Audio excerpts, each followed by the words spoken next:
দীঘার জগন্নাথ মন্দির হতেই শুরু হয়েছে দিনে ডাকাতি। 1200 টাকার ঘর হয়ে যাচ্ছে 4500 টাকা। হ্যাঁ, হাই গাইস, 22 ফাইনালি এসে গেলাম আমি আর শুভঙ্কর। এইদিকে রয়েছে মিস্টার পরাণ।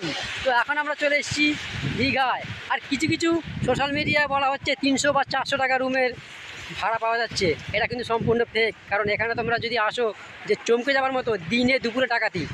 যদি বিশ্বাস না হয় তোমরা এখানে এসে দেখতে পারো, একেবারে পুরো সচক্ষে দিনে দুপুরে ডাকাতি। যদি বলো কেন, এটাও বলে দিচ্ছি, কারণ এখানে এসে দেখবে সেটা পুরো সম্পূর্ণ চেঞ্জ। 1200 টাকার ঘরটা প্রায় 4500 টাকা, আর 200-300 টাকার ঘর ও কোনো ব্যাপার নেই। 3000-4000 টাকা ঘর ভাড়া, আশ্চর্য। হ্যাঁ, এই যে দীঘা, সে দীঘা নেই। এই তো পাহাড় পাথর ফেলে সব পুরো অকেজো করে দিয়েছে। এখানে এখন তুমি চান করতে পারবে না। আর আমরা এসে এই টং টং করে ঘুরে ঘুরে বেড়াচ্ছি, চান আর করতে পারি না। তো সেই দীঘা নেই। সেই দীঘা বলতে গেলে, আনুমানিক বলতে গেলে পরে এখন ওই প্রায় 20 বছর মতো, প্রায় সামথিং। কারণ তখন আমি এসেছিলাম তখন এত পাহাড় এত পাথর কোনো কিছুই ছিল না। ওকে, আজ মে